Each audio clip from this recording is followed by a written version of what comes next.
So today we'll be speaking about the procedural aspects of sentencing, and in particular we'll talk about the procedural aspects of death penalty. Procedural aspects, how will it be executed? Substantive aspect of death penalty is in IPC, but procedural aspects, that how will it be confirmed, what is the procedure, how will the High Court carry it into effect, what is the black warrant, etc. Those belong to the realm of CRPC in a general law.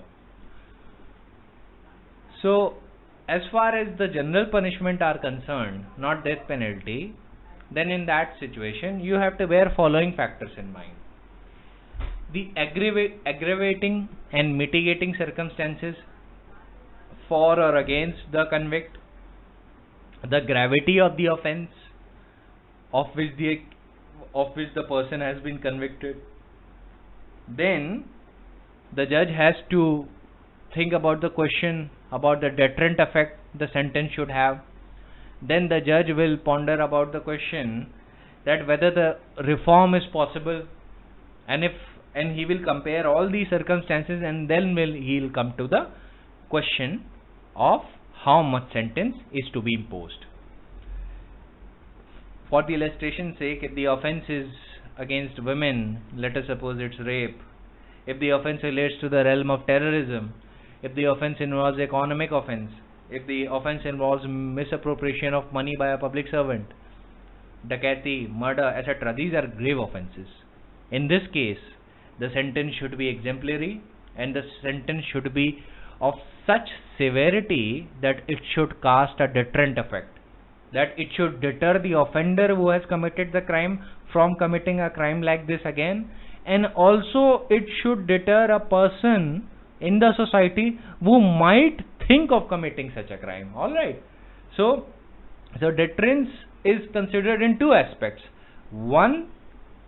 First aspect is upon the person who has been convicted, that it should deter him to a sufficient level so that he should not commit such a crime ever again.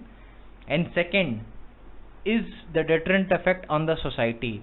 If there are such person in the society who might want to commit dacoity, let us suppose, or murder, then they should bear in mind that a severe sentence is awaiting for them. These things the judge should be considered.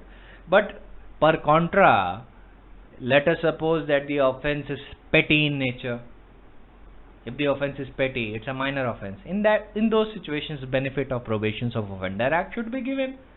Or if the judge is so inclined, he may even order the community service, and he may say that as long as you do community service, you can avoid jail sentence.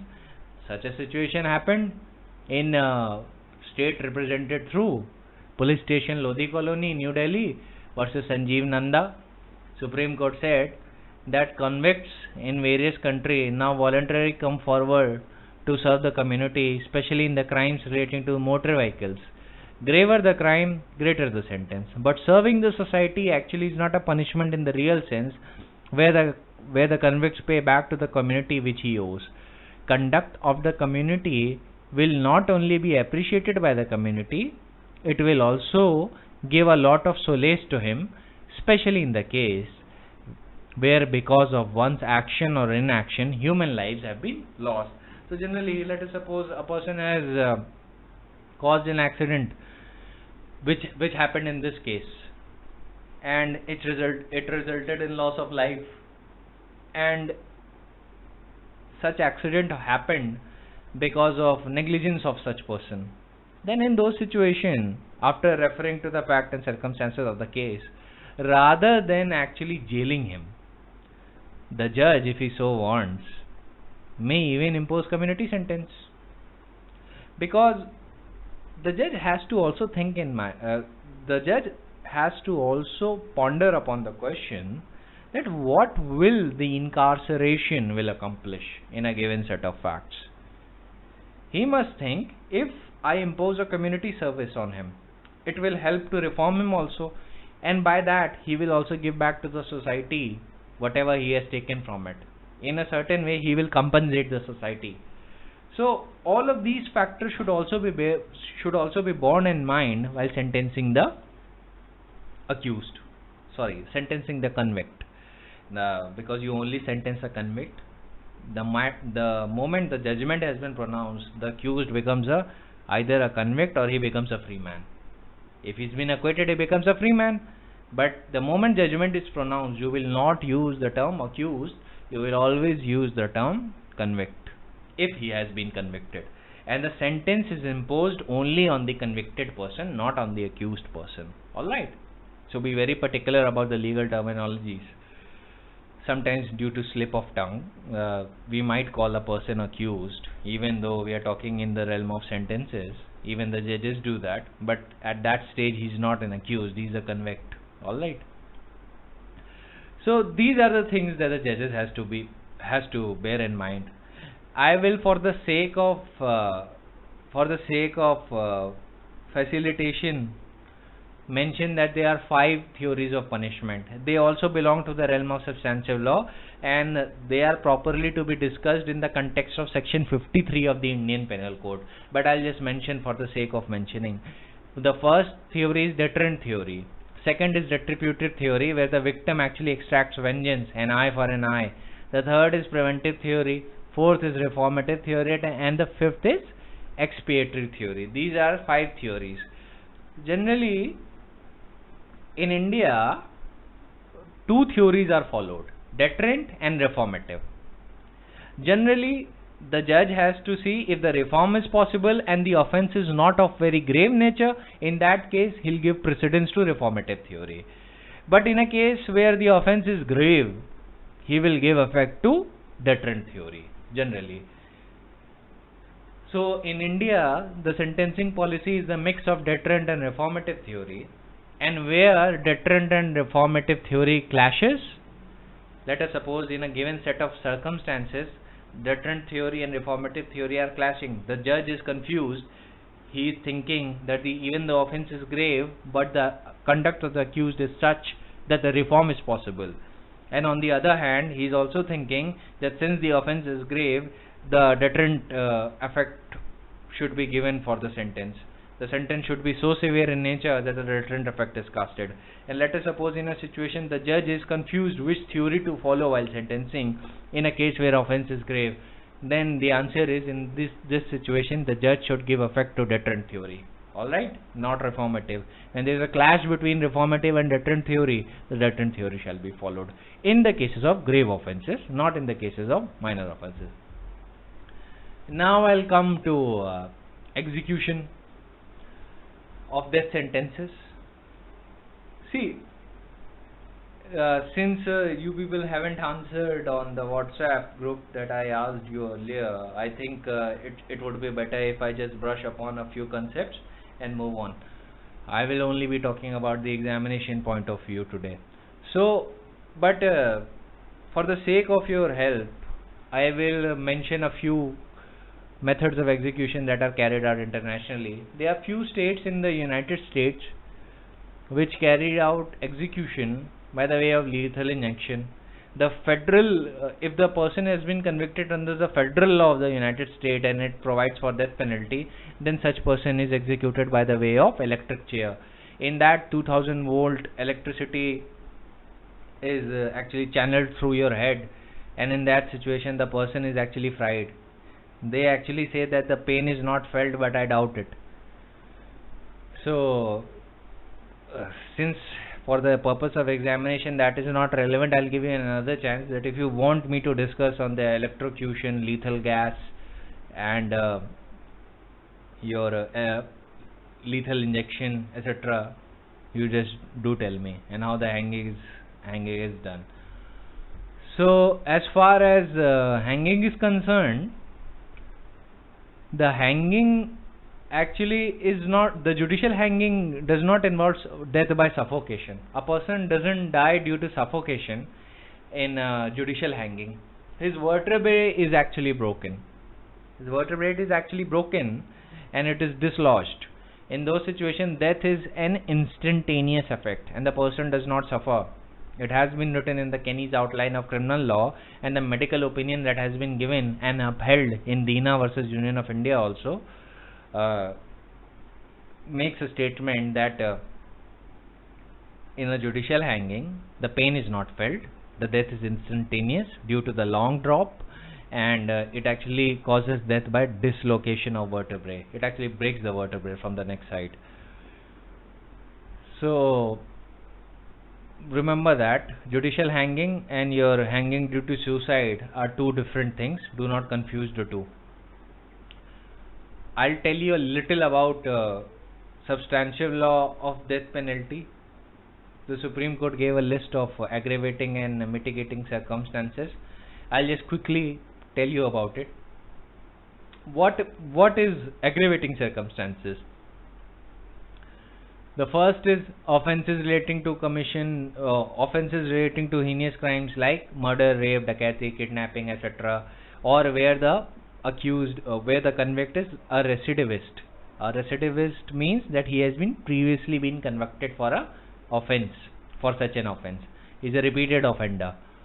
Second is where the offence was committed while the offender was engaged in commission of another serious offence, committing two offences.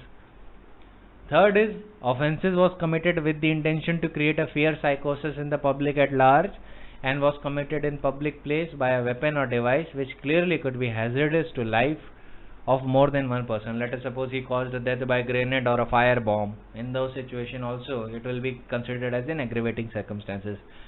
The cases of offences of murder and kidnapping with ransom, kidnapping for ransom or for another monetary benefits is considered an aggravating circumstances. Hired killings are considered aggravating circumstances. Offences which involve inhuman treatment and torture to the victim are considered aggravating circumstances. Offences committed by the person who was a public servant or a police officer and he actually tortures and kills a person while such person is in the custody of a police officer, that is considered an aggravating circumstances against such convicted police officer. When a murder is convicted with a total depravity, meanness or torture, that is an aggravating circumstance. So generally you get an idea. Or the offence has been committed the offence which has been committed is of such nature and it has been committed in such a manner that it shocks the judicial conscience and the conscience of the society. So the conscience of the society, shocking the conscience of the society is the method of punishment. It is a sentencing policy. Alright. Then we come to mitigating circumstances. And under that, age of the accused is a relevant consideration, but it is not a determinative factor. मतलब सिर्फ इसकी वजह से ही sentence reduce नहीं होता. It is a relevant factor, but not a determinative factor. Then another mitigating factor is chances of reform. Fourth is where the accused person is, where the convicted person is mentally defective. See, the Supreme Court also has used the word accused, but what Supreme Court actually means is the convict. That is why I said that even the judges make a mistake sometimes. They are referring to a convict. You don't sentence an accused person, you always sentence a convicted person. Then another mitigating circumstances is where the offence has been committed due to mental insanity or where due to continuous harassment of the victim, where the victim has harassed the convicted person continuously and due to that the convicted person has committed a crime, then in those situations also it is a mitigating circumstances. So the conduct of the victim is also relevant. That's why the particular offence was committed. Then whether the crime was committed in a preordained manner or whether the crime was due to planning, etc., this is also relevant. Whether the entire case is based on a sole testimony or circumstantial evidence, that is also a relevant factor. So I am telling you, this is the realm of substantive law. What are the mitigating and aggravating circumstances? These are not the topics of CRPC. These are actually the topics of IPC. Then there are three types of tests: crime test, the nature of the crime; criminal test, the nature of the criminal; and rarest of rare test. That has been established in the Bhajan Singh case. So these are the things that has to be considered on the substantive aspect. Let us suppose the crime has been committed on a helpless woman, children, old person, or the accused displayed uncontested depravity, or committed a crime in a very diabolical manner, or the crime was so heinous, so barbarous that the court in its opinion believes that such person should be given highest punishment possible under law, that is death penalty. So these are some of the circumstances that can be aggravating, and I also narrated you the circumstances that can be mitigating. So these belongs to the realm of substantive law. I am telling you in a nutshell. They are actually very exhaustive, and we'll deal with the topics of IPC under section 302 of the Indian Penal Code. Then I'll talk about in detail that what are the sentencing criteria and what is the scope of the substantive law as far as death penalty is concerned. So there are three primary tests as far as the substantive law is concerned, that is criminal test, crime test, rarest of rare test, and the possibility of reform test. These has been established by the various precedences of the Supreme Court in Sangeet versus State of Haryana, your Bachan Singh versus State of Punjab, Machi Singh versus State of Rajasthan, your several other case laws on the topic, Ram Naresh versus State of Chhattisgarh, etc., etc. So there are multitudes of cases on that point. So, but they have to be dealt in the realm of substantive law, not of the procedural law. So I told you yesterday that the constitutionality of the death sentence was upheld in Deena versus Union of India, and in Deena versus Union of India, the provision of law that was under question was not actually death penalty, but CRPC's provision of 354 subsection 5, which provides for when the person is sentenced to that, the sentence shall direct that he be hanged by the neck till he be dead. So as far as this part is concerned, that he be hanged by the neck till he be dead, you should know that it was constitutionally challenged under Deen Dayal versus Union of India, and the Supreme Court upheld death sentence as a death due to hanging under law, judicial hanging, death by judicial hanging as valid under law. So keep this in mind if the question comes as through constitutionality of section 354 subsection 5 or the constitutionality of death by judicial hanging, then in those cases you need to mention Deena versus Union of India. It is a very important judgment. For validity of execution of any death sentence in India, be it by firing squad, because in martial laws, in military laws, Army Act, Navy Act or Air Force Act, there are two types of there are two methods for execution of a person, the execution of convict. One is death sentence by hanging, that you know that we are talking about, and second is by firing squad. So they actually have the power as far as the armed forces are concerned, that on the matters of Army, Navy and Air Force Act, that is confined to them only. They can actually cause death by firing squad also, or by shooting a person. So that is not available under civil laws or the laws that apply on us. That the laws that apply on you and me, on those situations the death penalty can only be by judicial hanging. But the laws that apply on armed forces, the death penalty can be both by judicial hanging and also by firing squad or by shooting. Alright, so keep that in mind. If anybody tells you ki in India the only execution method is by judicial hanging, so you can always say that on a general civilian law the answer is yes, but on the laws of armed forces the answer is no. They also have an option to cause death by shooting or by firing squad if they so wish. Alright.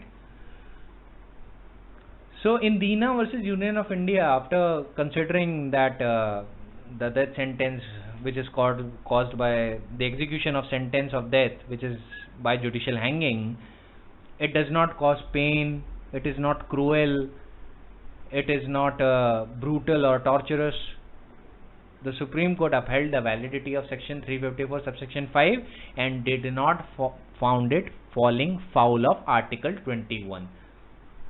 Supreme Court said that the law is valid, it does not fall foul of Article 21, and also said that for validity of execution of any death sentence in India, let us suppose Parliament comes with a new method, lethal injection, or by causing death by gas chambers, or by any other method. The Supreme Court said that if any method of execution is to be upheld in India by the constitutional law, it has to pass 4 criteria. 1, the act of execution should be quick and simple and free from anything that unnecessarily sharpens the poignancy of the prisoner's apprehension. Matlab, it should be quick, it should be executed quick, it should not give rise to the sadness or anxiety in the prisoner. Alright. Second is, execution should produce immediate unconsciousness. Third is, it should be decent, it should be civilized, it should not have torture, or it should not involve mutilation. Alright. The fourth point is itself this only, that it should not involve mutilation, it should be civilized in nature. So these are the 4 tests. So there were many methods of execution in the past. One was by wheel, where the person was tied to a wheel and he was slowly torn apart. There was this horned bull method of the Romans, where the Romans used to throw a person inside an iron bull, and they used to light it, they used to set that bull on fire, and what it caused was a slow roasting of the convicted person. And when he used to scream inside that bull, the bull used to make out sounds like an actual bull, and it was a public execution. There is also death by lapidation, or in layman's terminology, stoning to death. These methods cannot be introduced by the Parliament, because they will fall foul of Dina versus Union of India, because they involve torture, they are not quick, they are neither decent, and they do involve mutilation. Alright. In fact, in a case of Lakshma Devi, Attorney General actually took a reference to the Supreme Court, because Lakshma Devi actually burned her daughter-in-law alive when she was found involved in such crime. Rajasthan High Court was so angry with the conduct of Lakshma Devi that it actually said that this woman should be hanged in the middle of the street. The Supreme Court said that it could understand the emotion and the passion of Rajasthan High Court, that why it was so angry, but it said that the High Courts cannot actually introduce public hanging because it's not civil, and also it falls foul of jail manual rules. So we are a civilized society, we are not meant to act barbarous. So Supreme Court said that it set aside the order of Rajasthan High Court as to regarding public execution. It actually said that the Lakshma Devi, if she has to be hanged, she will be hanged within the 4 walls of prison.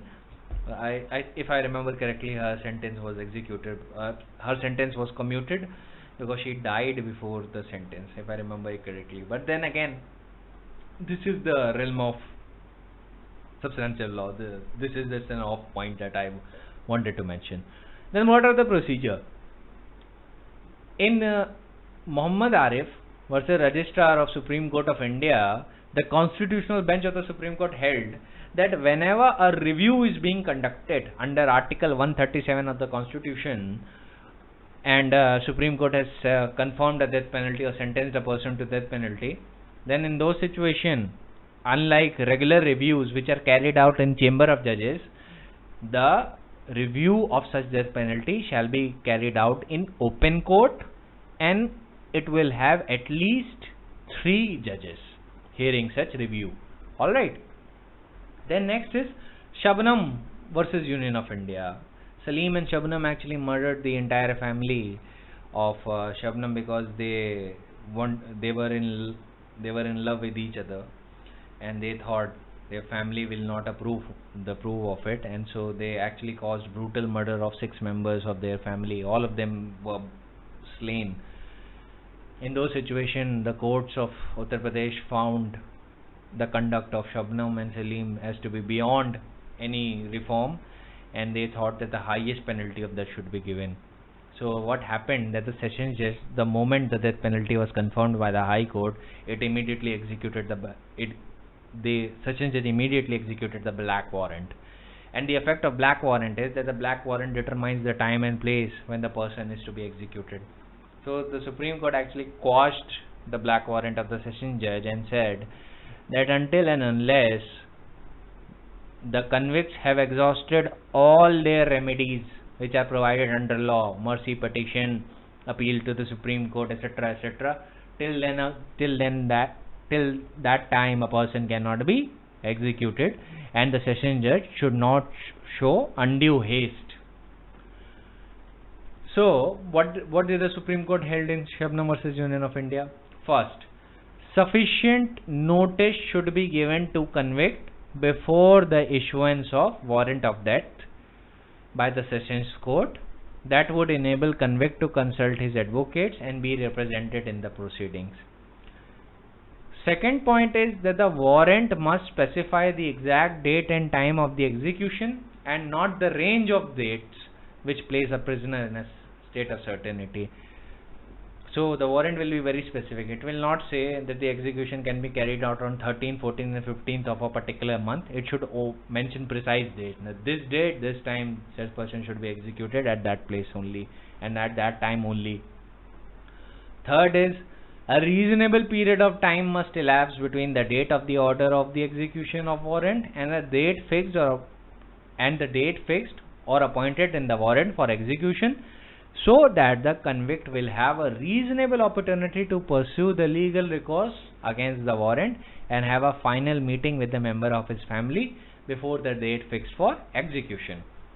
Fourth point is, a copy of execution of warrant must be immediately supplied to the convict free of cost. That has to be given free of cost. Fifth is, in those cases where a convict is not in a position to offer a legal assistance, legal aid must be provided to him. These are the essential procedural safeguards, and they are to be observed in the light of right to life under Article 21. And the Supreme Court actually also said that the requirements of Shatrughan Chauhan versus Union of India should also be followed. I'll tell you what were the guidelines of Shatrughan Chauhan versus Union of India also. But remember, I must tell you also that the Supreme Court didn't frame these guidelines. It actually approved these guidelines. Of course, people call it the guidelines laid down by Supreme Courts. These were originally the guidelines laid down by Allahabad High Court. And Allahabad High Court's guidelines were copied by the Supreme Court and approved by it. Alright, so you will always claim that these were the guidelines laid down under Shabnam versus Union of India, but for your academic knowledge, I am telling you that these were originally the guidelines of Allahabad High Court. Then we will come to Shatrughan Chauhan versus Union of India. It is a very important judgment, and it is a very landmark judgment which has caused a lot of problems for the victim who wants to seek remedy of death penalty against such convicts. You know, the mother of Nirbhaya, she had to go through such an ordeal to have the black warrants executed. It was all because of this judgment. Because first of all, there were 4 convicts, and all 3 of them cannot be, the 4 of them cannot be hanged together till all of them have exhausted their legal remedy. And what were the legal remedies? They were established in the Shatrughan Chauhan versus Union of India. So the first guideline under this was that the commutation of rejection of mercy petition by the governor should be communicated to such accused. Then second is that the communication of rejection of a mercy petition, be it by president or governor, should be communicated to the accused person, and also they must be informed orally that they have a right to file mercy petition before the president and the governor concerned, and if possible they may, given the facts of the case, may even commute or reduce their sentence, or might even pardon them. So the right of the accused is to be informed to them by the prison authorities or the state authorities concerned, and they should also be given an opportunity to consult their their lawyers, or if they do not have lawyers, a legal aid regarding mercy petition should be provided to them. Third point is that the death convicts are entitled as of right to receive a copy of rejection of a mercy petition by the President and Governor.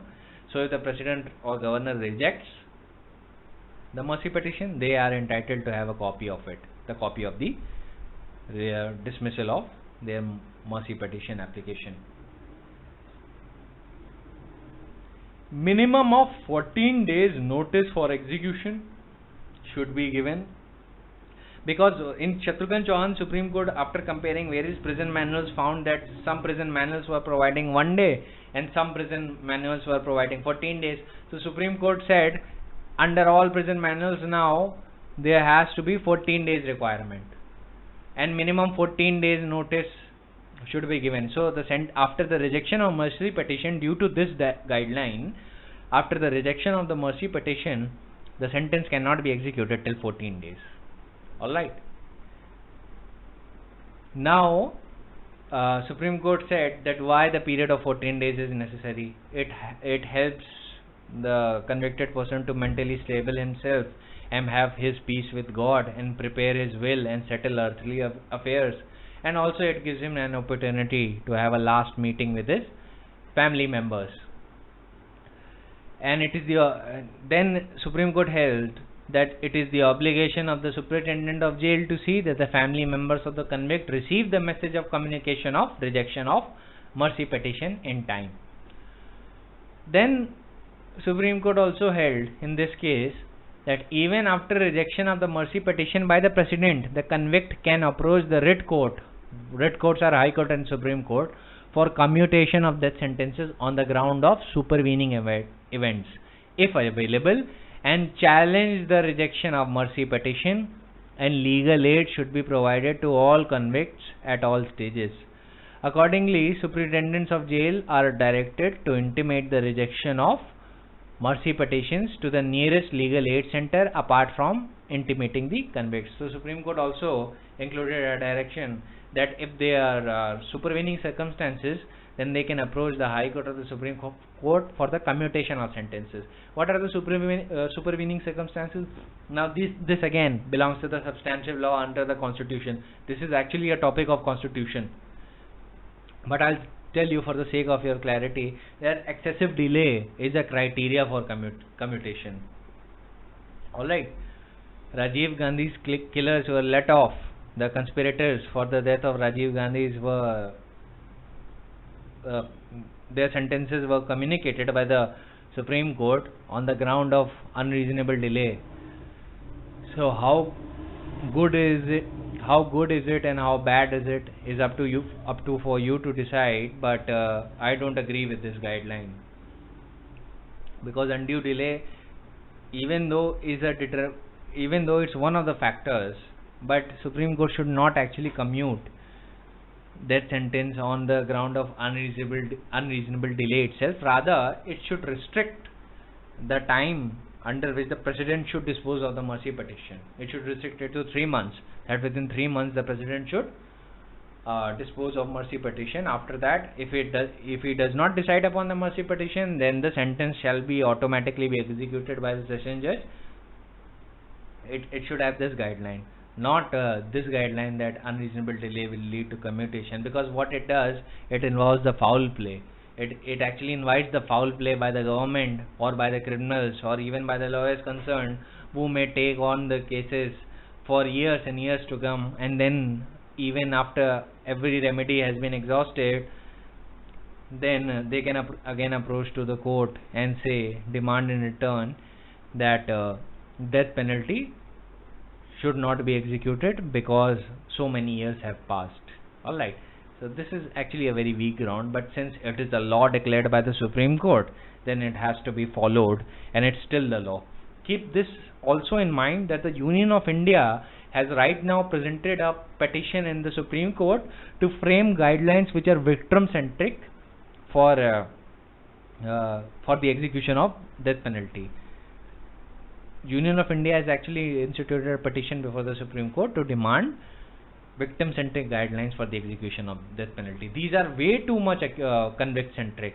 These are the law generally, criminal law in general is way too much accused-centric. I do agree that as far as the person is accused, he should be given the benefits that are available under law. But when he is a convict, the sentences should be executed, and they should be promptly executed as far as possible, because if they are not executed, it will not cause the deterrent effect in the society. Next, coming back to Shatrughan Chauhan again, Supreme Court has also laid down in this case that the mental health evaluation should be done of the accused or of the convicted person who are on death row, because what often happens that people go mad. The convicted persons have actually been found to go insane due to always being anxious about the death penalty, that they might be executed any day. So that is why Supreme Court has held that the mental health evaluation should also be done. Next point that the Supreme Court has held in this case, that physical and mental health reports should be provided to the court concerned, and all prisons manual has to make sure that the prison superintendent should satisfy himself on the basis of the medical reports by the government doctors and specialists after the examination of prisoner, that the prisoner is in a fit physical and mental condition to be executed. Next guideline that the Supreme Court has held in this case is furnishing documents to the convict. Supreme Court said that most of the death row prisoners are extremely poor and do not have copies of the court papers, judgment, etc. These documents are must for preparation of appeals, mercy petition, and accessing post-mercy judicial remedies. What are the post-mercy judicial remedies? Commutation of this sentence by the writ courts. In fact, 2018 has been a year of commutation. Supreme Court has actually commuted so many death penalties. If I remember correctly, at least 38 death penalties have been commuted in 2018, and even in the heinous cases. This is very judge centric, because you can look at a judge and you can tell that this particular judge will commute it. I will not actually go into the justification of it, that why it shouldn't be there, because then again it is the law of the Supreme Court, and whatever the law has been laid down, that has to be followed in the letter and spirits, even though we might agree or might not agree with it. We can always have an academic discussion, but the law, whatever it is, has to be followed in the letter and spirit. So Supreme Court has said that the documents should be furnished to the accused convict person free of cost, and these documents that are made available to him will help him prepare his appeal, mercy petition, and post-mercy judicial remedies that are available to the prisoner under Article 21 of the Constitution. Since availability of these documents is a necessary prerequisite for accessing these rights, it is necessary that the copies of relevant documents should be furnished to the prisoner within the week by the prison authorities to assist in making mercy petition and petitioning the courts. Then next guideline held in Shatrughan Chauhan is final meeting between prisoner and his family. Supreme Court noticed that some prison manuals provide for a final meeting between the condemned prisoner and his family's immediate and other members of his family immediately prior to the execution, but many manuals in many states do not. Supreme Court said that such procedure is intrinsic to humanity and justice and should be followed by all prison authorities, that they should facilitate a final meeting between the prisoner and his family friends prior to his execution. Next is post-mortem reports. Supreme Court found that none of the jail manuals provide for compulsory post-mortem to be conducted on death convict after the execution. Supreme Court said that mandatory post-mortem shall be conducted on the executed person and find out whether the death was due to the dislocation of cervical vertebrae, or it was due to strangulation, which results on the account of too long drop.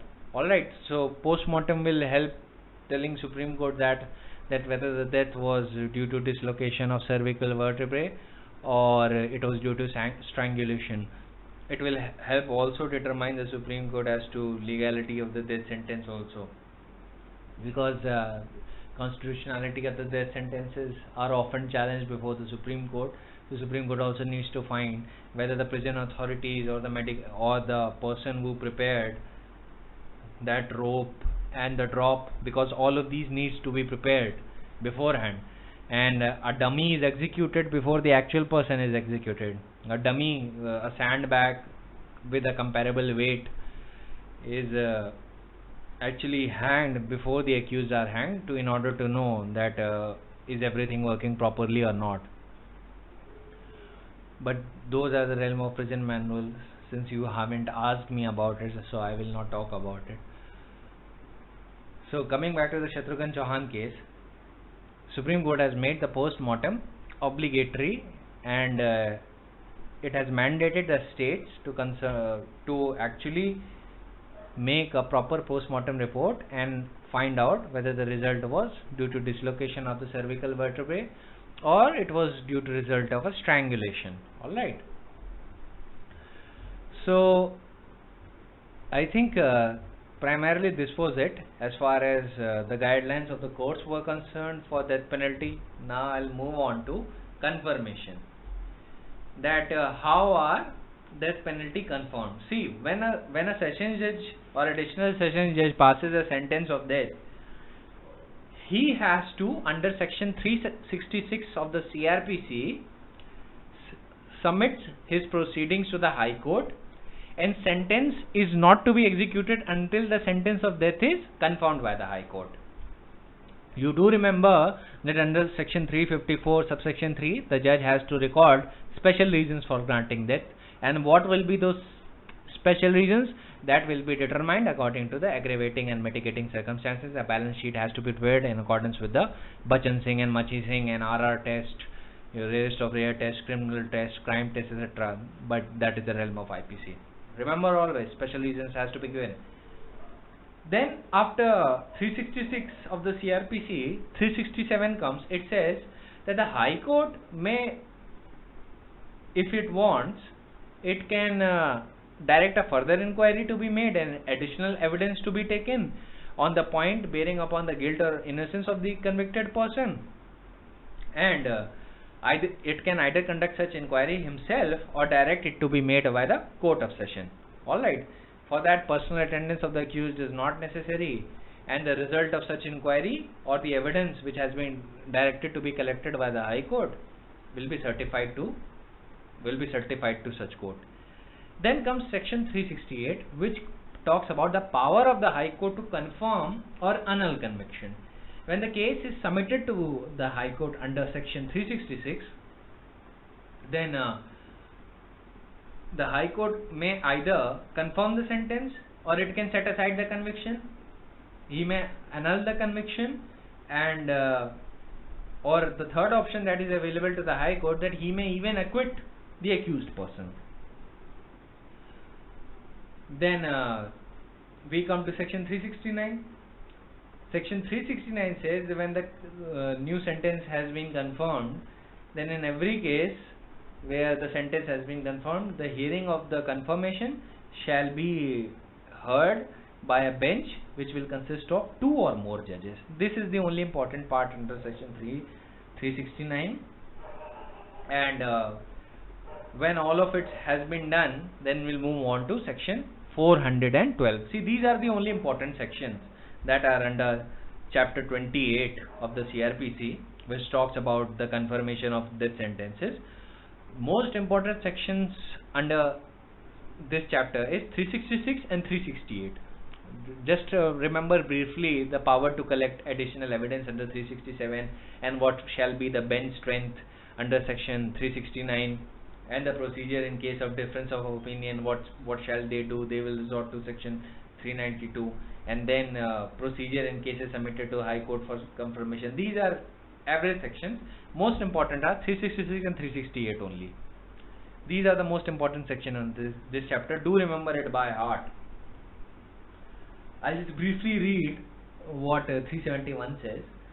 In a case submitted by the Court of Session to the High Court for confirmation of a sentence of death, the proper officer of the High Court shall, without delay, after the order of confirmation or other order has been made by the High Court, send a copy of the order under the seal of the High Court and attest with his official signature to the Court of Session. Alright, so it's not saying much. Very procedural provision. It in fact is an administrative departmental thing that it will sign and affix his seal, etc., etc. So next important section that we come to is section 413. It says execution of order passed under 368. See, most people do not understand the difference between 413 and 414 of the CRPC. I'll tell you the difference. It is very easy. But people think that why execution of sentence of death is under both sections. See, execution of a sentence of death under 413 is being confirmed by the High Court. Alright, it is in pursuance to confirmation. What does it mean? It means that the Court of Session has passed the sentence of death and the High Court is confirming. So when the Court of Session has passed a sentence of death and the High Court is confirming, then the sentence shall be executed according to 413. And 413 says that the session judge shall carry it into effect by issuing a warrant or taking such other steps as is necessary. Then yesterday I told you that what is the warrant that is referred under section 413. That is called the black warrant, and a black warrant is form number 42 of the second schedule, where the session judge says that this is to authorize and require you to carry the said sentence into execution and hang him by the neck till he be dead at the time and place, and then he'll determine the time and place of the execution, name of the prisoner, etc., etc. You can read the form. So 413, always remember, the realm of 413 is only there when the session judge has passed the sentence of death and it is being confirmed by the High Court. Alright, but the realm of 414 is different. Section 414 says execution of sentence of death passed by the High Court. When a sentence of death is passed by the High Court in appeal or revision, when the sentence of death is passed by the High Court in appeal or revision, the Court of Session shall, on receiving the order of the High Court, cause the sentence to be carried into effect. You know why these are using two different terminologies? The key word here is pass the sentence. So under section 413, the execution is carried after confirmation. So the key word there is confirmation. But in 414 the key word is pass. I'll give you an illustration which will clear all your doubts. 414 applies when, let us suppose, a session judge has passed a sentence of imprisonment for life, but the High Court, on the basis of an appeal by the state for enhancement of sentence, actually made it sentence of death. तो ऐसा हुआ है कि 414 तब काम करेगा जब high court ने मौत की सजा खुद दी है, सेशन जज ने नहीं दी। सेशन जज ने मान ली 10 साल की दी है, स्टेट ने अपील की कि हायर सेंटेंस दीजिए, और हाई कोर्ट ने माना कि फैक्ट्स ऑफ द केस में डेथ सेंटेंस देना चाहिए। तो डेथ सेंटेंस जब उसने ओरिजिनली दिया है तो 414 के थ्रू आप एग्जीक्यूशन करेंगे। लेकिन जब 413 का रेलम तब काम होता है जब कंफर्मेशन के लिए सेंड किया गया है, क्योंकि सेशन जज death sentence has to be confirmed by the high court. So for that he has to resort to section 366 read with 368, and then the execution shall be carried out in accordance with 413, section 413 read with form number 42 of the CRPC in the second schedule। ठीक है, तो 413 तब होता है जब sentence of the court of session ने भी दिया है और वो कंफर्म होके आया है. Now the court of session is carrying out the sentence and it is being executed under form number 42. But in a situation where the high court itself has given a death sentence, the high court ने खुद ही मौत की सजा सुनाई है, कोई confirmation या confirmation के लिए नहीं भेजा गया तो उसके पास, उसने केस के फैक्ट्स देखे and by itself enhance the sentence to death.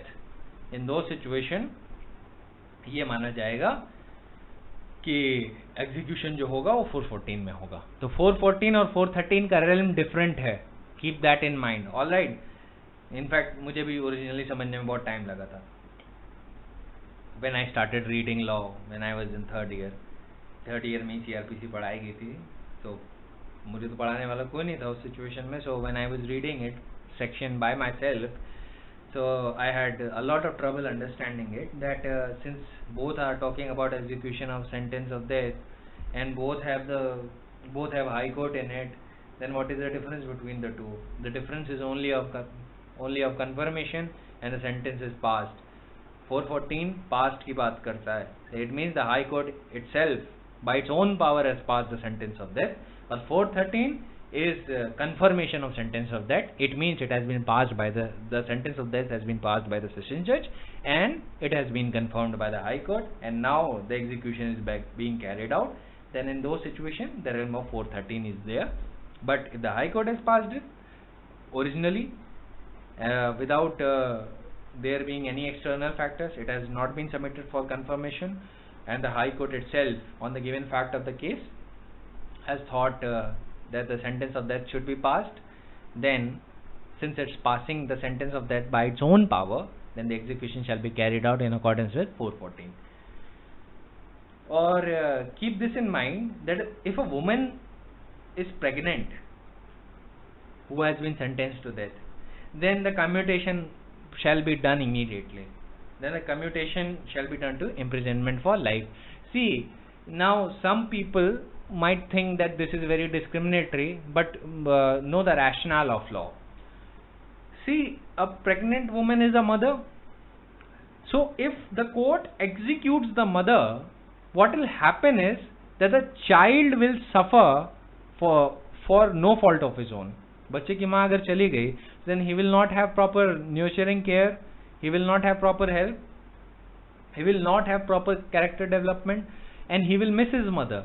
So in those situations, he or she may miss his mother, and there are a lot of psychological, sociological and humanistic values, that why should, for the fault of the woman, a child should suffer. So this section 416 has been crafted in thinking more about the child that is about to come, rather than thinking from the perspective of a woman. Alright, a woman can be executed, but if she is pregnant, then in those situations it will be commuted to sentence to imprisonment for life, and this is done after thinking about the upbringing of child primarily, not woman. 415 talks about postponement of execution of sentence of death in case a person approaches the Supreme Court. So this is a very straightforward section and nothing important isn't there. You can do a bare reading of the section, it will make itself clear. It talks about the constitutional requirements, that if the certificate for appeal has been given by the High Court, then you can appeal, or if you apply for special leave to appeal under Article 136, then the sentence shall not be executed until such a special leave to appeal has been dismissed. So these are all the situations that are under 415. There is one more situation in Article 134 clause 1, where the High Court has actually passed the sentence of death originally. In that case, the accused may get a right due to the act which is enlargement of criminal appellate jurisdiction of the Supreme Court. There is an act, Criminal Laws Act, enlargement of criminal appellate jurisdiction of the Supreme Court, and due to that he may get a right to appeal to the Supreme Court if the High Court has reversed an order of acquittal and passed a sentence of death. In that case, the accused person will get a right to approach the Supreme Court. That might give a situation where the accused person may approach the Supreme Court directly after the sentence of death has been passed, and if he approaches the Supreme Court, the execution of sentence of death shall be postponed till the appeal has been admitted or till the appeal has been decided. Alright. So I think primarily as far as CRPC was concerned, these were the only procedural provisions that were there regarding the sentencing guidelines. So now I'll immediately come to compensation. So now forget about death penalty, we are done with death penalty primarily. Now think about a situation where the person who has suffered a crime has to be actually be compensated by a monetary means. How will you do that? So for that you will refer to section 357 of the CRPC. It says, when a court imposes a sentence of fine or a sentence including a sentence of death, of which fine forms a part. So clause 1, subsection 1 of 357 talks about a situation where a sentence has been imposed of which a fine also forms a part. Means imprisonment and fine both has been imposed. The court may, when passing judgment, order the whole or any part of the fine recovered to be applied in first defraying the expenses properly incurred by the prosecution, whatever the expenses of prosecution can be, kharcha jitna bhi hua hai wo usko de. Second is payment of compensation for any loss or injury caused by the offense to the victim. The victim को अगर कोई नुकसान हुआ है तो उसके लिए वो जो फाइन है, it can actually use that amount to be paid to the victim. Third is clause C is when the person is convicted of any offense for having caused the death of another person or having abetted the commission of such an offense, then in paying this compensation to the persons who are or under Fatal Accidents Act entitled to recover damages from the person sentenced or loss resulting to them from such death. देखिए civil law में ना, if a person actually causes death of another person or grievously injures another person, then in those situations Fatal Accidents Act allow a person to also have recourse to a civil remedy of damages to obtain from that convicted person. And in those situations, clause C is saying that in simple terms that under 357 you can also pay to the legal representative of such person. Legal representatives को भी आप compensation दे सकते हैं उस fine से.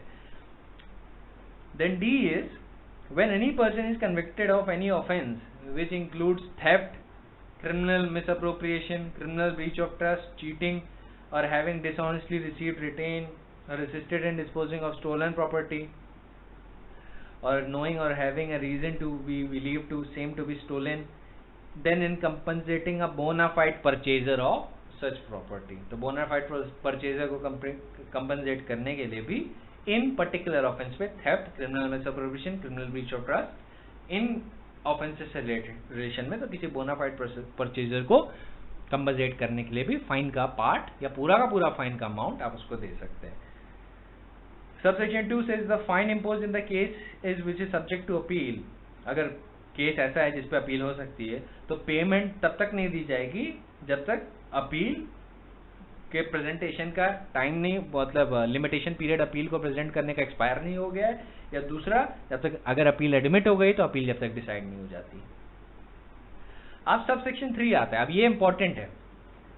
देखिए एक चीज याद रखिएगा, 357 का सबसेक्शन 1 है, उसका रेल्म अलग है, और 357 का सबसेक्शन जो 3 है उसका रेल्म अलग है. When a court imposes a sentence of which fine does not form a part, the court may, when passing a judgment, order the accused person to pay by the way of compensation such amount as may be specified in the order to the person who has suffered any loss or injury by the reason of the act by which the accused person has been so sentenced. तो एक सवाल क्या उठता है, a proper question that may arise in your mind, let us suppose the judicial magistrate first class wants to give compensation to the victim. So is his power to grant compensation limited by the amount of power he can impose fine? Is the power to grant compensation equivalent to the power of the magistrate to impose fine? That is the question. क्या magistrate उतना ही compensation order कर सकता है जितना वो fine order कर सकता है. Then I tell you its answer that अगर फाइन के पर्पस से वो कंपनसेशन ऑर्डर करना होता तो वो 357 के सबसेक्शन 1 से कंप्लाई करता. 357 का subsection 3 is wider in scope. ये उन सिचुएशन पे अप्लाई करता है जहां पे मैजिस्ट्रेट ने फाइन, हालांकि ऑफेंस कहता है फाइन ले लो या फाइन ना दो depending on the situation, but उन सिचुएशन पे मैजिस्ट्रेट ने फाइन नहीं ऑर्डर किया है, तो उस सिचुएशन पे 357 के सबसेक्शन 3 में वो कंपनसेशन ऑर्डर कर सकता है to person who has suffered any loss or injury. और ऐसा ऑर्डर जो 357 की सबसेक्शन 3 में फॉल करता है, that is not at all limited by the amount of power of imposing fine. क्योंकि मैजिस्ट्रेट फर्स्ट क्लास 10,000 रुपए तक का फाइन अगर दे सकता है, तो इट इज अगर वो कोई ऐसा ऑर्डर पास करता है जो 357 की सबसेक्शन 3 में फॉल करता है, then it is not at all limited by that section. It is not at all limited by the section. वो 10,000 से ज्यादा का भी फाइन दे सकता है वो चाहे तो, डिपेंडिंग ऑन द फैक्ट और सर्कमस्टेंसेस ऑफ द केस. तो 357 की सबसेक्शन 3 का रेलम वाइडर है. नटशेल मैं आपको बता दे रहा हूँ, 357 का 3 उस सिचुएशन में अप्लाई करेगा जहां पे फाइन नहीं लगाया गया. अगर फाइन लगा दिया गया है, then the magistrate has to comply with 357 subsection 1. लेकिन अगर फाइन नहीं लगाया गया, देन ही में लिबरली कंस्ट्रू सेक्शन 357 और वो सारी कंपनसेशन ऑर्डर कर सकता है जैसे उसे ठीक लगे. And for that he is not at all bound by the amount of fine that is empowered to impose. So in a case of magistrate first class वो 10,000 से ऊपर तक का भी कंपनसेशन ऑर्डर कर सकता है. ठीक है, because it's a compensation, it's not a fine, it's a compensation. So that is why it is not being limited. Supreme Court has actually asked the magistrates and judicial officers to liberally construe section 357. Liberally construe करना चाहिए इसको. बस एक बात का ध्यान रखिएगा कि अगर फाइन दे दिया है, if the court has ordered fine, then he cannot resort to section 357 subsection 3. And there is a case law dealing with that, and I'll tell you. First, I'll come to the case law of Palaniappa Gounda versus State of Tamil Nadu, decided on 4th March 1977.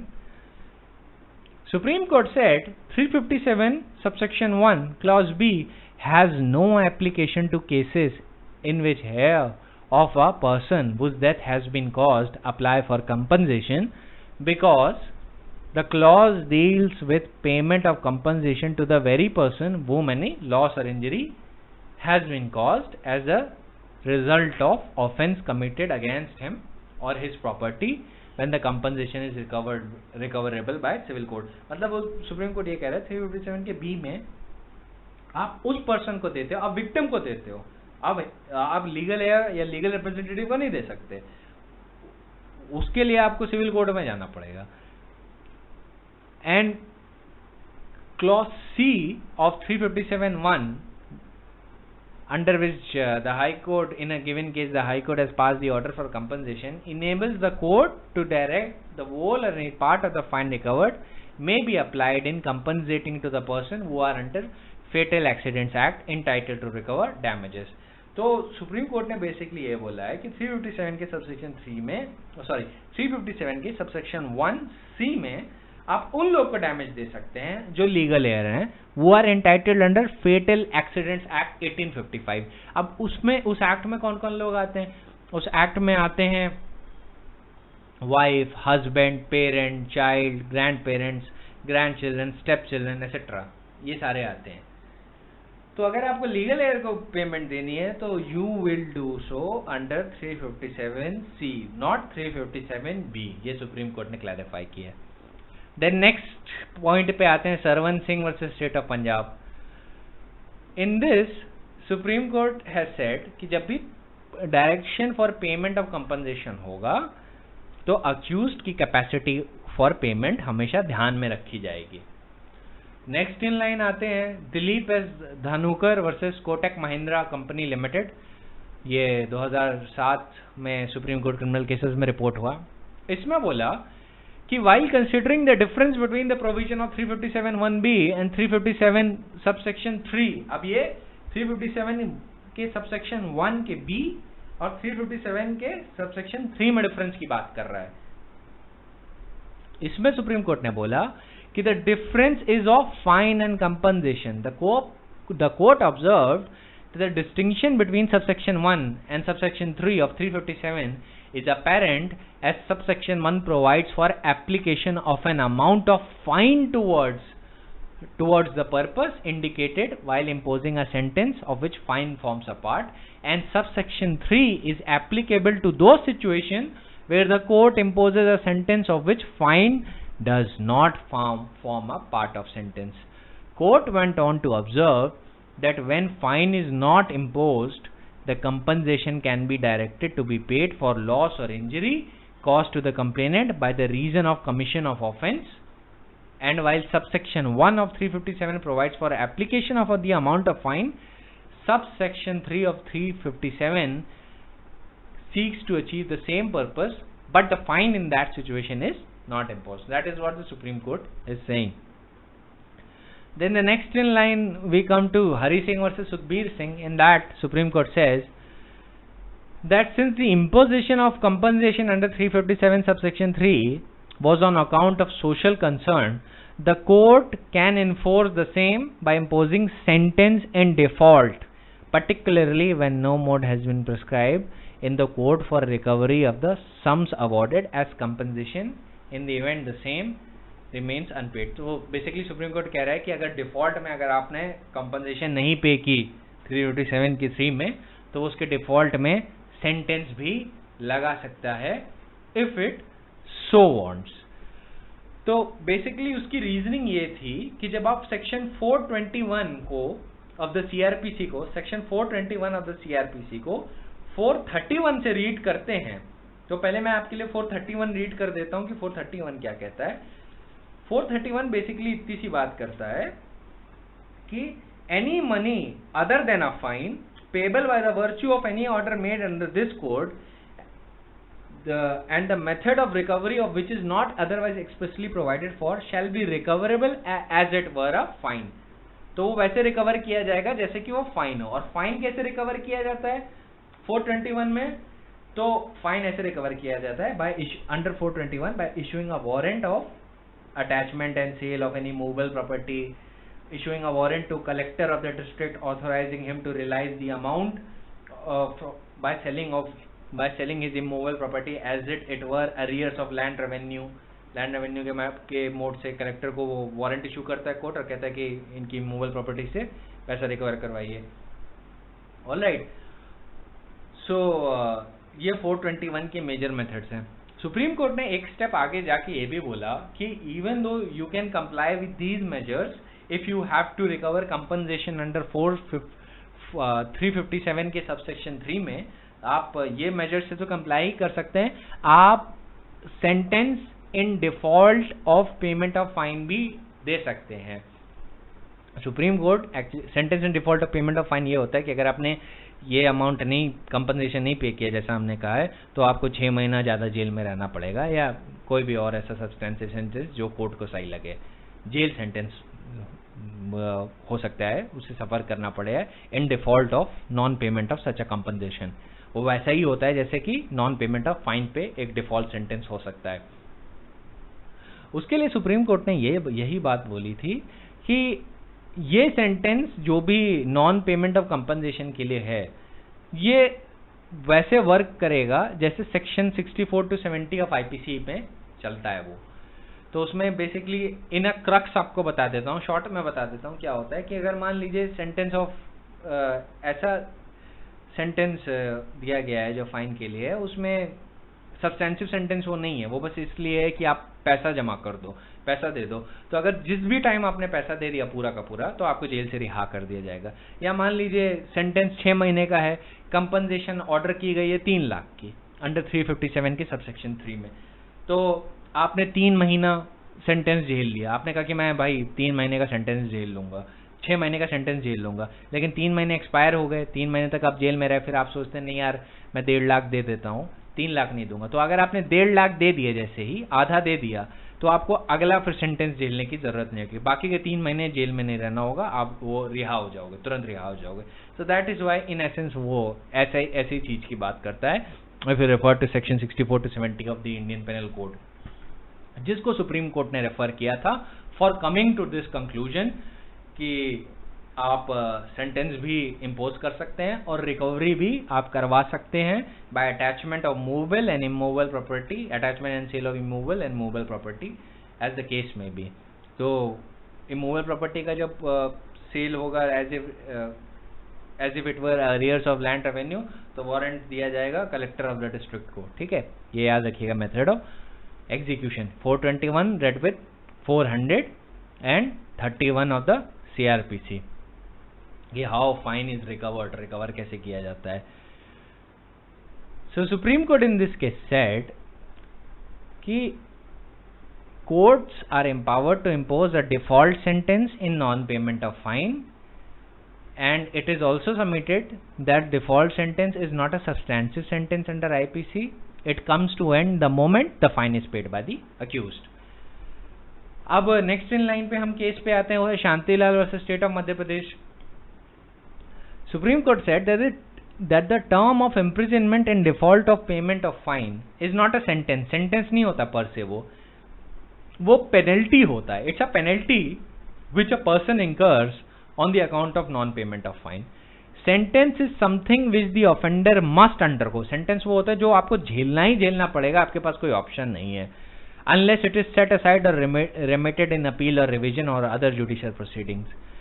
But sentence जो आपको imprisonment झेलना पड़ता है in default of payment of fine, वो penalty इसलिए क्योंकि the moment you pay the fine you are set free. आप fine देते ही यू आर सेट फ्री। यही जो व्यू था वो कुलदीप सिंह वर्सेस सुरेंद्र सिंह में भी था, सुगनथी सुरेश कुमार वर्सेस जगदीशन में भी था, और सुप्रीम कोर्ट ने Shantilal versus state of Madhya Pradesh में भी इसको सेम चीज बताया। Then we come to Vijayan versus Sadanand, ये भी सुप्रीम कोर्ट का जजमेंट है। Supreme court said the provisions of 357 subsection 3 and 431 of the CRPC when read with section 64 of the IPC empower the court while making an order of payment of compensation to also include a default sentence in case of non-payment of such compensation. All right, so again it is reiterating the same point. Then next in line we come to Hari Kishan versus Sukhbir Singh. Supreme Court said and it was directly concerned with the question under 357 subsection 3. It held it is an important provision but courts seldom invoke it perhaps due to ignorance of the object of it. Supreme Court said in addition to conviction, court may order the accused to pay some amount by the way of compensation to victim who has suffered by the action of the accused, and noted that this power of the court to award compensation is not auxiliary to other sentence but is in addition thereto. This power is intended to do something as to reassure victim that he or she is not forgotten in a criminal judicial system. It is a measure of responding appropriately to crime as well as reconciling the victim with the offender.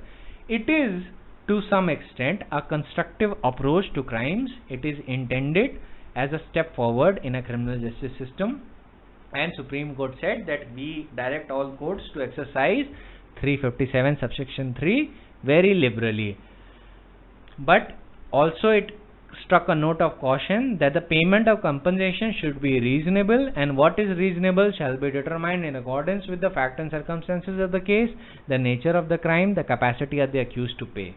ये criteria होगा. The payment can be varied depending upon the act of the accused, and reasonable period of payment of compensation should be provided to the accused person, and an option could be given to pay the compensation by the way of installment. Fine भी अगर आपको पता हो तो it can be given by the way of installment, and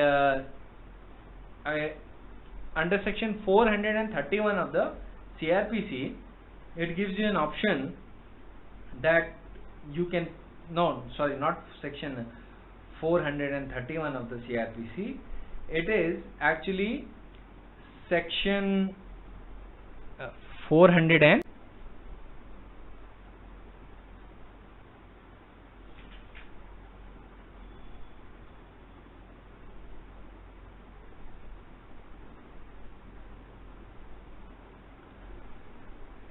24. It is actually 424 of the CRPC that provides that you can actually pay fine by installments, and even if the sentence of imprisonment is there, then it can also tell you that pay a fine, and it will grant you 30 days, and for that 30 days you might not need to suffer imprisonment, etc., etc. So 424 is there. That is not relevant for the exam purpose at all, but I am just telling you that these provisions are there in CRPC. Most people are unaware of it, so that is why I told you. Then we come to the point that we come to the Supreme Court judgment of State of Punjab versus Gurmeet Singh. In that, the Supreme Court said a reading of subsection 3 of 357 would show that the question of award of compensation would arise where the court imposes a sentence of which fine does not form a part. Alright, it means that 357 subsection 3 will not apply to cases where sentence of fine has been imposed by the court. जहाँ पे court ने fine लगा दिया तो 357 subsection 3 नहीं लगेगा. तो court को अगर 357 की सबसेक्शन 3 से में कंपनसेशन देनी है तो फाइन ना लगाए. Alright, that is what supreme court has held in state of Punjab versus Gurmeet Singh. Next in point we come to the judgment of Siva Surian versus Thangavelu. It was reported in 2004, 13th volume of Supreme Court Cases, page number 795. Supreme Court said, on the plain reading of the aforesaid provision, that is 357 subsection 3, it is crystal clear that the power can be exercised only when the court imposes sentence by which the fine does not form a part, and it observed that in the case in hand, a court having sentenced to imprisonment and also a fine, the power under subsection 3 of section 357 could not have been exercised. So in उस case में जो appeal पे आया था, Supreme Court actually found कि the judges, the lower court judges have actually imposed jail term also, imprisonment also, and also have imposed a fine. और उसके बाद उन्होंने 357(3) लगाया. तो Supreme Court has said you cannot do that. You can only resort to 357(3) when fine does not form a part. आपने fine ना impose किया हो. Be very clear about that. Be very particular about that. Then next in line we come to R. Vijayan versus Baby, criminal appeal of 1902 of 2011. Again, Supreme Court said it is evident from subsection 3 of 357 of the CRPC that where the sentence imposed does not include a fine, that is, where the sentence relates only to imprisonment, the court when passing a judgment can direct the accused to pay compensation. जहाँ पे fine नहीं लगाया है वहाँ पे compensation के लिए वो बोल सकता है under 573. Such amount may be specific in order to person. Such amount may be specified in the order to the person who has suffered any loss or injury by the reason of the act for which the accused person has been so sentenced. The reason for this is obvious.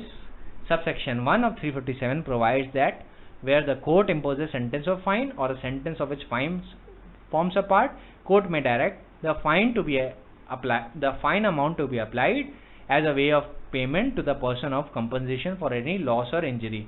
तो जहाँ पे fine लगाया है तो 357 के 1 का provision काम करेगा, 357 के 3 का नहीं काम करेगा. लेकिन जहाँ पे फाइन नहीं लगाया है you can resort to 357 subsection 3, और वहाँ पे आपकी power of compensation, power to grant compensation is not at all restricted by the amount of power to impose fine. तो जैसे JM फर्स्ट क्लास 10,000 तक का ही फाइन दे सकता है और JM सेकंड क्लास आपके 5,000 तक का ही फाइन लगा सकता है, फाइन का अमाउंट लगा सकता है. तो अगर वो फाइन नहीं लगाता है then he can resort to 357(3) और वो जितना चाहे वो compensation they they provided it is reasonable, provided वो वही criteria है. It keeps into mind the fact and circumstances of the case, gravity of the offense, the injury to the victim और capacity of the accused to pay. ये सारा चीज़ों में ध्यान में रख के ही वो पेमेंट ऑर्डर करेगा.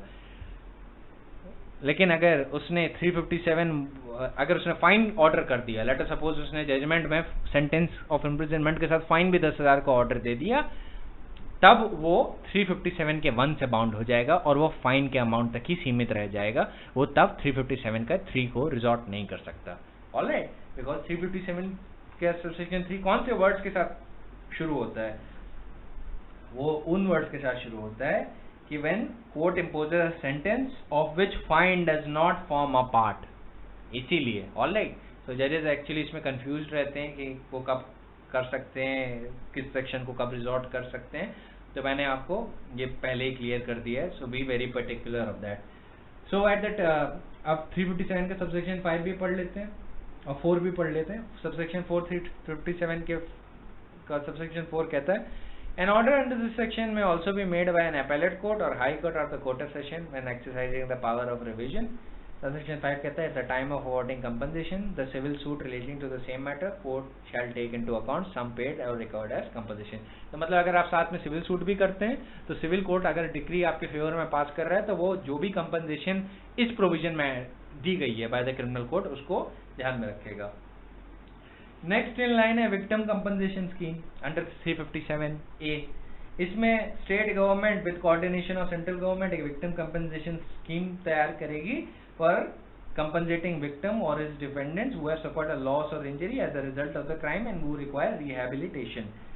Second is recommendation is whenever the recommendation is made by the court for compensation, the district legal service authority or state legal service authority as the case may be decide on the quantum of compensation. ये victim compensation scheme की बात हो रही है 357 की नहीं। तो victim compensation scheme में अगर कोर्ट बोलता है कि आपको उसमें compensation मिलना चाहिए तो क्वांटम ऑफ कंपनसेशन मतलब अमाउंट ऑफ कंपनसेशन कितना होगा वो डिस्ट्रिक्ट लीगल सर्विस अथॉरिटी या स्टेट लीगल सर्विस अथॉरिटी ध्यान में रखेगी। ये जो प्रोविजन है 357A ये प्रीलिम्स और मेंस के पॉइंट ऑफ व्यू से बहुत इंपॉर्टेंट है। इनफैक्ट कंपनसेशन के जितने भी सेक्शन हैं वो प्रीलिम्स और मेंस के पॉइंट ऑफ व्यू से बहुत ज़्यादा इंपॉर्टेंट है। If now coming to 357A, if the trial court at the conclusion of a trial is satisfied that the compensation awarded under 357 is not adequate for the rehabilitation or where the cases end in acquittal or discharge, the victim has to be rehabilitated, it may make the recommendation of compensation.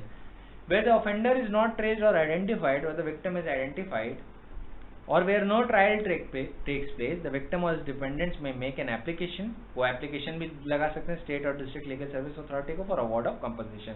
देखिए 357 के provisions तो तब आएंगे ना scene में जब accused convict हो जाएगा।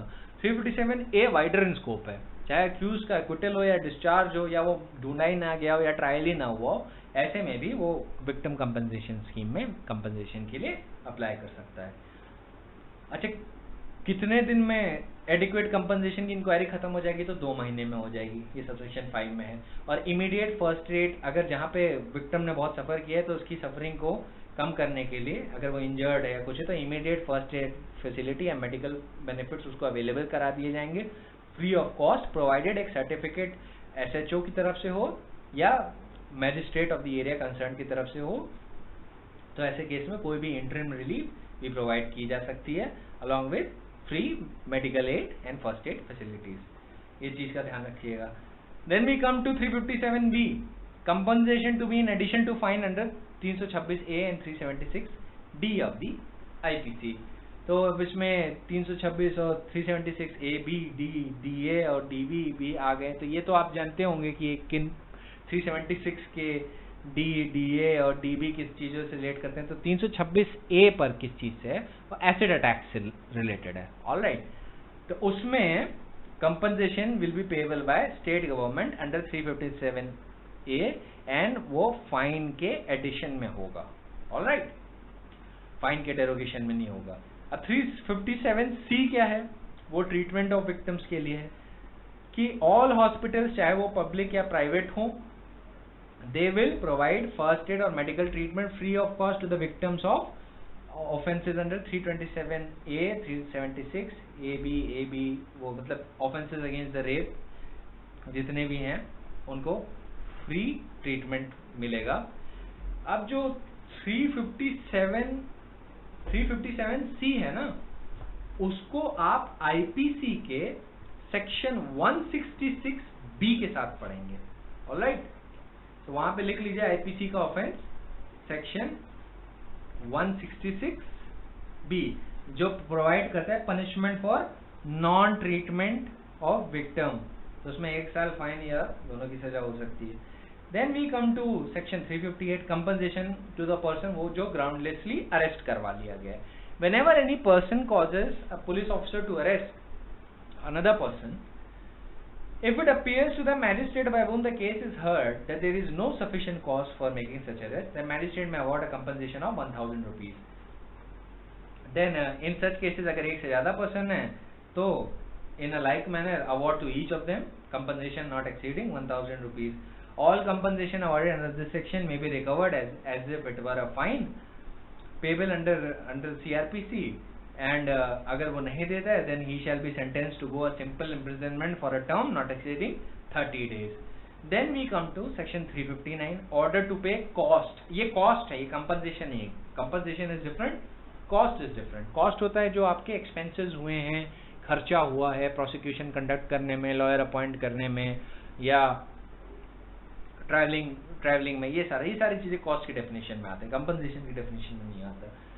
सो whenever any complaint of a non cognizable offence is made to the court अगर वो कन्विक्ट कर देता है अक्यूज्ड को, तो ऐसे केस में पेनल्टी के साथ साथ वो अक्यूज्ड को ये भी ऑर्डर करेगा कि कंप्लेनेंट के जितने भी कॉज हैं, चाहे पूरे चाहे आधे, या पूरे या पार्ट में, आधा क्वार्टर, जितना भी मैजिस्ट्रेट को सही लगे, वो ऑर्डर कर देगा कि उसका पूरा का पूरा खर्चा भी वापस करो, और उसके डिफॉल्ट में अगर पेमेंट नहीं की तो 30 दिन का आपको सिंपल इम्प्रिजनमेंट भी झेलना पड़ सकता है। और उस क्या कहते हैं, ये ऑर्डर आपका एपेलेट कोर्ट या रिविजनल कोर्ट दोनों ही कर सकता है। तो एपेलेट और revisional court depending on the case जो भी हो। अब सेशंस कोर्ट का एपेलेट कोर्ट हाई कोर्ट होगा, और हाई कोर्ट और कोर्ट ऑफ सेशन दोनों ही रिविजनल कोर्ट हैं। और सर्टेन सर्कमस्टेंसेज में कोर्ट ऑफ सेशन भी रिविजनल कोर्ट और एपेलेट कोर्ट बन जाता है। जब मैजिस्ट्रेट ऑफ फर्स्ट क्लास के ऑर्डर से अपील करनी होती है तो अपील जाती है कोर्ट ऑफ सेशंस को। ठीक है, सो ये कंपनसेशन के प्रोविजन थे। कॉस्ट वाला है आपका 359 नॉन कॉग्निजेबल केस में। सबका रेलम जरूर ध्यान में रखिएगा, ये प्रीलिम्स के पॉइंट से बहुत इंपॉर्टेंट है। अमाउंट कितना किस चीज में ऐड हो रहा है वो भी ध्यान रखिएगा। 358 में क्या कीवर्ड्स है? नो सफिशिएंट ग्राउंड, अरेस्ट हुई है, पुलिस ऑफिसर के से अरेस्ट करवाई गई है, और मैजिस्ट्रेट जब केस की सुनवाई करता है तो उसको लगता है कोई सफिशिएंट ग्राउंड ऐसा नहीं था। कंपनसेशन का अमाउंट कितना होगा ये इंपॉर्टेंट है, 1000 रुपए 358 में। फिर कितने दिन का सेंटेंस इन डिफॉल्ट हो सकता है? 30 दिन तक का, नॉट एक्सीडिंग 30 डेज। फिर 357B में ध्यान रखिएगा कि उसका रेलम क्या है। फिर 357C non treatment of victims, इसको आईपीसी के 166B से रिलेट करना है आपको। फिर 357A में इंपॉर्टेंट कीवर्ड्स हैं state government in coordination with central government. Actually funds इसके लिए सेंटर और स्टेट दोनों एलोकेट करती हैं। कौन सी अथॉरिटी क्वांटम डिसाइड करती है? स्टेट लीगल सर्विस अथॉरिटी या district legal service authority. Recommendation कौन करता है? विक्टिम कंपनसेशन स्कीम में कोर्ट करता है। फिर ये भी ध्यान रखिएगा ये बहुत ही वाइडर इन स्कोप है, क्योंकि 357A तब भी अप्लाई हो सकता है जब अक्विटल या डिस्चार्ज हो गया है एक्यूज्ड का, या ऑफेंडर पकड़ा ही नहीं गया या ट्रायल हेल्ड नहीं हुआ है। ध्यान रखिएगा इंक्वायरी जो भी है वो 2 महीने के अंदर 357A में खत्म हो जानी चाहिए, और 357 का सबसेक्शन 6 याद करिएगा for immediate first aid facility या मेडिकल बेनिफिट्स के लिए, जिसके लिए आपको एक सर्टिफिकेट भी चाहिए SHO या judicial magistrate first class of the area concern. ठीक है, या magistrate of the area concern, कोई भी मैजिस्ट्रेट हो सकता है।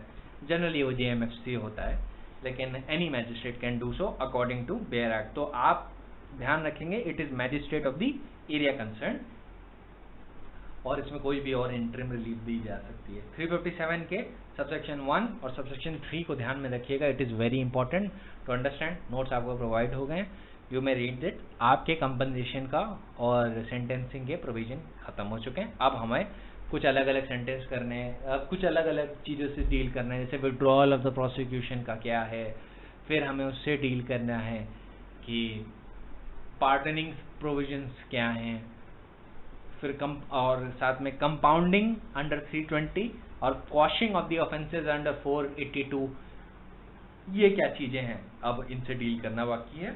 और इन प्रॉब्लम से जब डील कर लेंगे then will move on to appeal and revision.